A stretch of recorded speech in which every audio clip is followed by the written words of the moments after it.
Jangan mentang-mentang dia melabel saya terus pengkhianat. Saya ultimatum ini. Sebenarnya secara kasat mata juga kalian-kalian yang video editor, multimedia, audiovisual sebenarnya sudah paham ya bahwa secara kasat mata itu adalah AI generated video. Saya percaya bahwa statement si Omon ini, ya, jadi si Omon yang tentang adanya nama Pak JK, ya, dan itu diglorifikasi dengan sangat jahat. Saya bilang diglorifikasi dengan sangat jahat oleh para termul.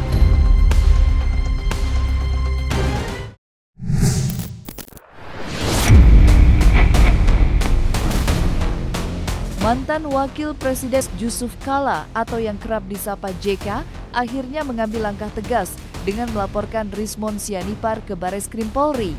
Laporan Yusuf Kala ini menyusul tuduhan yang beredar di media sosial bahwa mantan Wakil Presiden di era Susilo Bambang Yudhoyono dan Jokowi ini dituding sebagai tokoh atau elit nasional yang mendanai Roy Suryo CS sebesar 5 miliar untuk mempermasalahkan dugaan ijazah palsu mantan Presiden Joko Widodo. Sontak saja langkah tegas yang ditempuh Yusuf Kala dengan melaporkan Rismon atas dugaan fitnah dan pencemaran nama baik menuai beragam komentar. Ada yang mendukung keputusan berani Yusuf Kala dengan terjun ke gelanggang polemik ijazah Jokowi, namun tidak sedikit yang mencibirnya lantaran dianggap terkesan dipaksakan.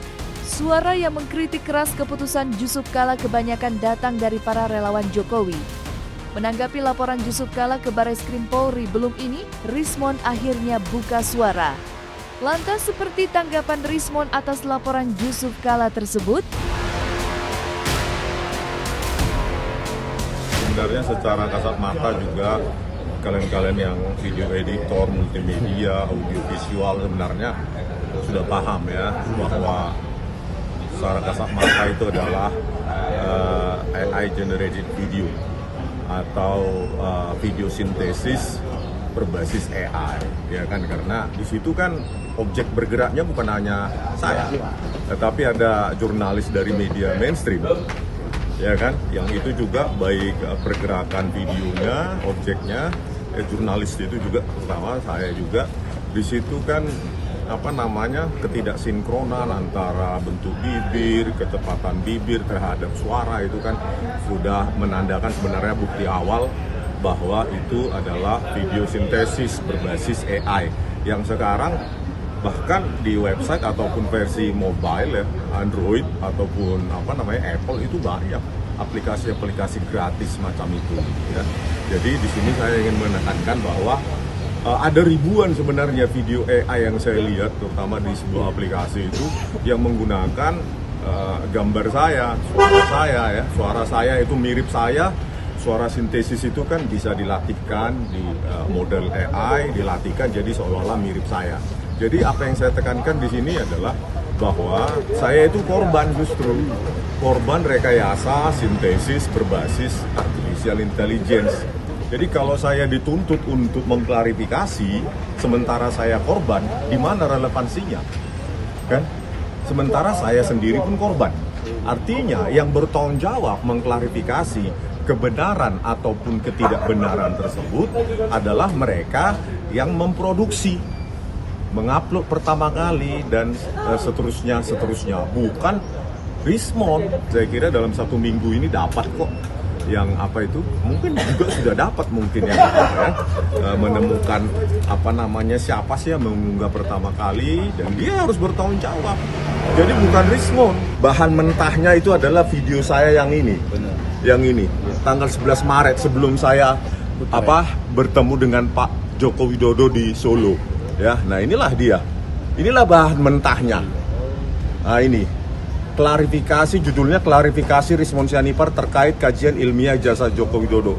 Malam sebelum saya berangkat, 11 Maret saya buat malam ke Solo. Inilah video mentahnya, diolah ya secara sintesis berbasis kecerdasan buatan, seolah-olah saya mengucapkan nama elit tertentu, jumlah uang tertentu kepada. Inilah bisa kalian cek semua ini.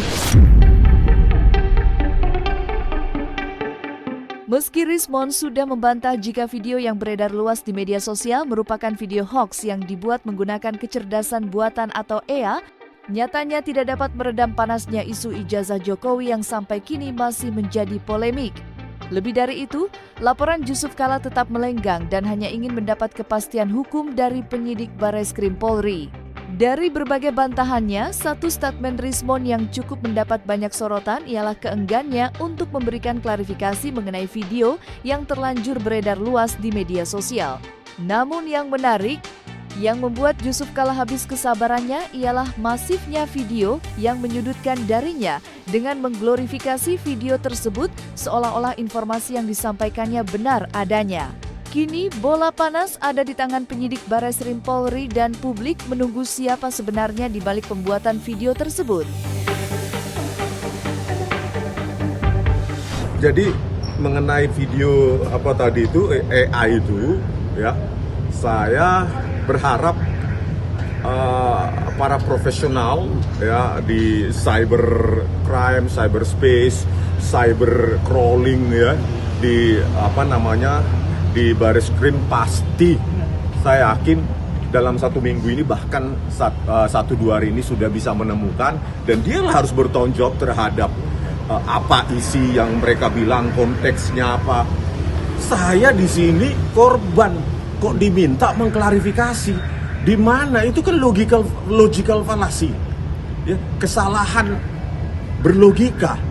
Anda tidak ada sangkut pautnya dengan video itu, diminta klarifikasi. Apalagi menyebutkan nama elit, ya, nama jumlah rupiah, ya kan? Ya tanyakan sama si memproduksi, siapa?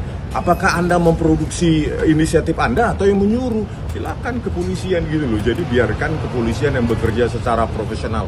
11.000 triliun persen, ya, setuju atas pernyataan Pak JK atau Pak Jusuf Kalla yang tadi disampaikan di kediaman beliau di Brawijaya untuk melaporkan si Omon atas tuduhan bahwa Pak JK terlibat ataupun memberikan dana atau memberikan biaya miliaran rupiah ya terhadap kasus 99% ijazah palsu. Saya percaya bahwa statement si Omon ini ya, jadi si Omon yang tentang adanya nama Pak JK ya, dan itu diglorifikasi dengan sangat jahat. Saya bilang diglorifikasi dengan sangat jahat oleh para termul ya, apalagi yang tergabung dalam Ceboker Nusantara. Siapa itu Ceboker Nusantara? Yaitu yang barusan ulang tahun kemarin di Oslo ya, yang malah dengan sangat konyolnya, dengan sangat kampungannya didukung langsung oleh bekas presiden itu ya, presiden bekas itu, yang itu menyatakan bahwa oh, ini saya dukung orang-orang ini untuk kemudian meluruskan hoax. Meluruskan apa? Justru mereka-mereka itu yang kemudian mengglorifikasi hoax ya. Jelas betul ya. Jadi statement si Omon ini pernah muncul ini dalam dibikin channel dan juga dalam beberapa kanal-kanal lain ya. Ini adalah hanya karya dari AI atau Artificial Intelligence. Jadi ini sebenarnya bukan si Omon asli. Karena si Omon waktu itu tidak berani mengucapkan selaku seorang yang mungkin dituduhkan sama seperti Sengkuni ya, yaitu berkhianat dari dalam. Dia tidak membantah langsung. Itu yang saya sesalkan. Kenapa si Omon waktu itu tidak langsung membantah? Baru kemarin atau hari terakhir dia bilang itu bukan dari saya. Statement yang saya pastikan tidak ada, terlambat ya. Karena apa? Sudah terlanjur diglorifikasi, sudah terlanjur diviralkan oleh para anggota Ceboker Nusantara. Meskipun sekali lagi ini adalah Artificial Intelligence ya, tapi ini diglorifikasi ya. Bahkan banyak banget ya situs-situs yang sebenarnya itu hasil AI semua. Nih, ini salah satu contoh AI. Kasihan Mbak ini Mbak Cindy dari TV mainstream. Kemudian juga, nah inilah contoh-contoh tayangan dari Ceboker Nusantara. Masa isu-isu kayak gini kemudian diglorifikasi? Termasuk yang isu 50 miliar. Yuk, ini contoh isu yang diglorifikasi.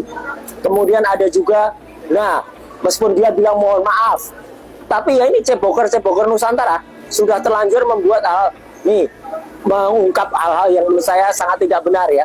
Perselingkuhan. Ini kan jahat banget orang-orang bikin kayak gini. Kemudian ini ada terbongkar ya. Ini jelas, ini lihat kanal-kanalnya. Ini kanal-kanal dari Ceboker Nusantara. Kedatangan Jusuf Kalla bersama tim hukumnya belum lama diketahui tidak hanya melaporkan Rismon seorang, tetapi juga akun-akun media sosial lain terutama pemilik kalan YouTube, Ruang Konsensus, Musik Ciamis, Mo1 TV, dan YouTuber Nusantara yang dianggap turut menyebarkan pernyataan tidak benar dan menyudutkan Jusuf Kalla. Dengan dilaporkannya kanal-kanal YouTube seperti Musik Ciamis, Mo1 TV, dan YouTuber Nusantara menambah kecurigaan jika selama ini polemik ijazah Jokowi tidak terjadi di ruang hampa, tetapi dicurigai ada tangan-tangan tersembunyi ikut mengendalikannya. Dengan kecurigaan itu, kedua belah pihak yang saling bertikai antara kubu Jokowi dan Roy Suryo CS sama-sama saling menuding. Pasti kita pengen ekspresinya. Mengedepankan estetika. Jelas tadi mendengarkan. Sesuai dengan agenda, kami sudah melaporkan saudara terduga Rismon Asihol Sianipar. Selain Rismon, ada beberapa akun YouTube dan YouTuber yang juga kami akan melakukan pengaduan karena ini beberapa data yang harus kami lengkapi. Dan secepatnya kami akan pasal yang kami dalilkan itu adalah pasal 263 dan pasal 264 KUHP yang baru, Undang-Undang Nomor 1 2020. Tapi saya secara personal ingin menanggapi bahwa ada kekeliruan dalam pelaporan yang dilakukan oleh pihaknya Pak JK, yaitu Pak Abdul Haji ya kalau nggak salah ya, bahwa pelaporan itu seolah-olah sayalah orang pertama yang memprovokasi. Maka ya dalam hal ada kalimat yang bagi mereka itu sangat tendensi, tapi sebenarnya yang dilaporkan itu thumbnail atau judul gitu. Sementara di judul itu sangat jelas bahwa saya memberikan satu kalimat indikasi, yaitu kata terancam dipidana diseret provokasi chaos. Pertanyaannya apakah ini menuju kepada makar? Kita tidak melakukan pernyataan afirmatif bahwa sesuatu yang sudah pasti gitu kan. Tadi kami sudah konsultasi, sudah beda kasusnya dengan ditemani oleh Direktorat Cyber dan Direktorat Pidana Umum, dan dari hasil bedah kasus itu peristiwanya unsur-unsurnya terpenuhi. Ada korban dalam hal ini Pak JK, ada terduga pelaku dalam hal ini Pak Rismon, dan channel YouTube yang menaikkan video itu, dan beberapa saksi juga sudah sampaikan ke Direktorat Pidana Umum.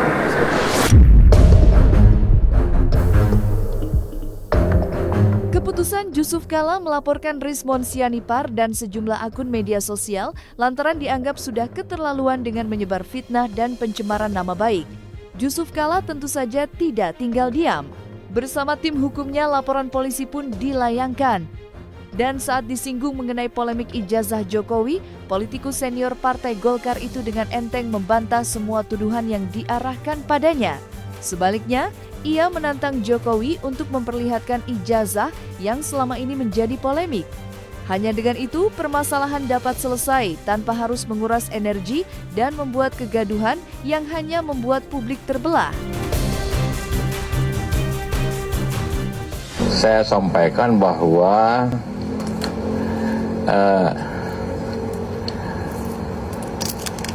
di media tersebar berita berdasarkan keterangan dalam kutip Saudara Rismon Sianipar.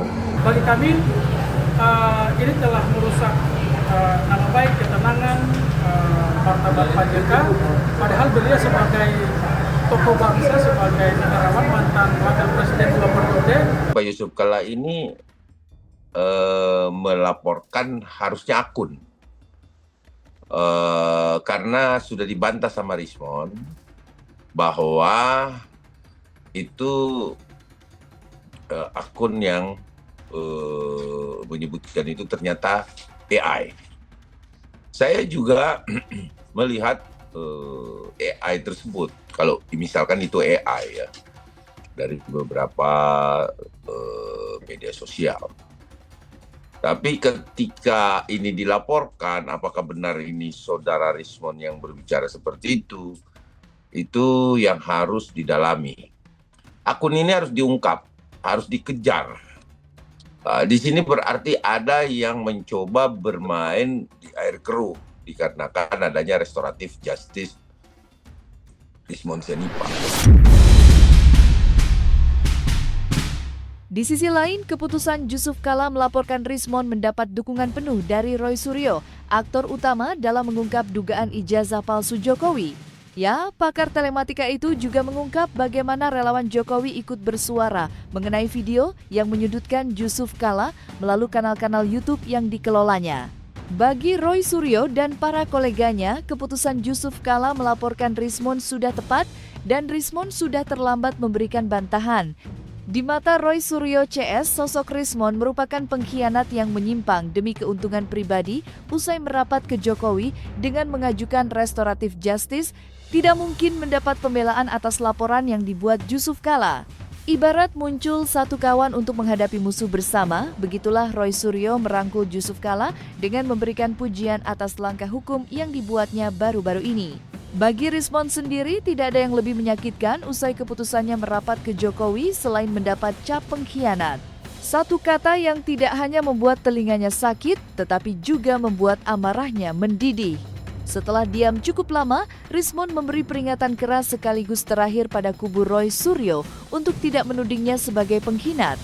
Dan jika kubu Roy Suryo masih menarasikan sebagai pengkhianat, maka bukan tidak mungkin ia akan melaporkan Roy Suryo dan para pendukungnya. Dan jika itu benar terjadi, maka nyata sudah dua sekawan kini menjadi lawan. Jangan mentang-mentang dia melabel saya terus pengkhianat. Saya ultimatum ini. Hentikan label-label itu, ya. Saya bebas independen dari awal. Saya tidak kenal mereka sebelum 15 April 2025. Dan penelitian itu independen. Kalau sekarang saya berubah berdasarkan temuan saya, siapa mereka saya harus minta izin? Siapa mereka? Itu loh. Mendanai saya juga enggak. Dia sibuk 1-3 kali di TV sehari. Saya yang cari data pontang-panting. Terus tiba-tiba dia seolah-olah membiayai saya. Ya, seolah-olah ada ikatan kontrak hitam di atas putih gitu. Makanya hentikan itu sebelum saya berubah pikiran untuk melaporkan kalian. Jadi bukan hanya dia ya, kalian.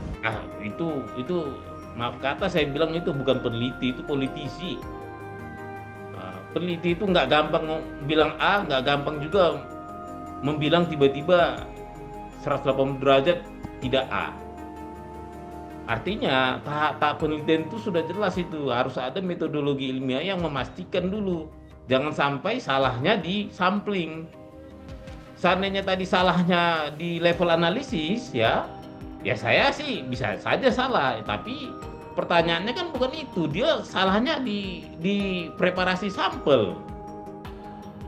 Seperti itu. Jadi ya saya malah ragu ini. Segampang itu beliau bilang 11.000% triliun palsu, tiba-tiba dalam hitungan hari, siangnya saya masih ketemu jam 11 siang, saya masih ketemu dia bersidang masih menggugat ijazah Gibran siangnya jam 11. Tiba-tiba jam 4 sore saya dengar dia ke Solo. Habis itu dia bilang langsung semuanya asli. Ini what the hell kan gitu kan? Ya. Kok tiba-tiba secepat itu? Makanya saya bilang beliau ini bukan peneliti tapi politisi. Kalau peneliti itu hati-hati berbicaranya, apalagi ini bukan ijazah, bukan kasus yang sederhana.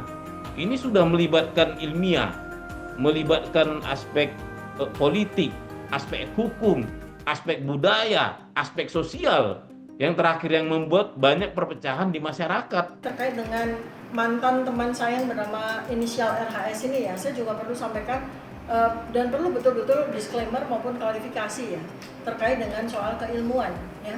Jadi saya, Mas Roy ini termasuk orang yang ya secara terus terang saya katakan tertipu begitu ya, tertipu begitu.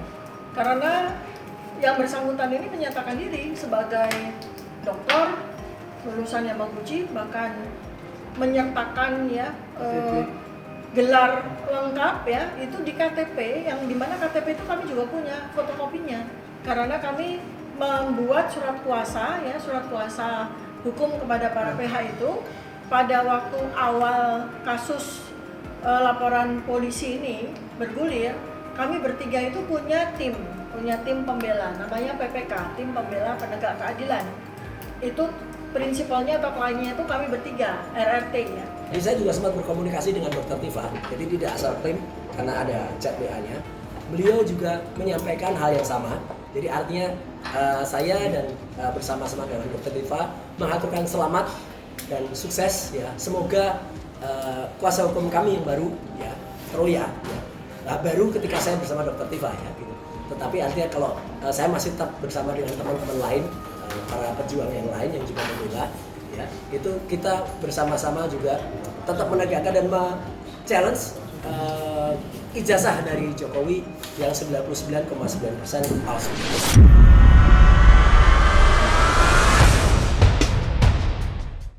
Nah, selesai sudah Cumi Lovers. Saksikan terus Cumi Cam In-Depth, kabar lengkap, mendalam, dan akurat dari narasumber terpercaya. Dan jangan lupa untuk like, subscribe, dan juga share channel YouTube Cumi Cumi.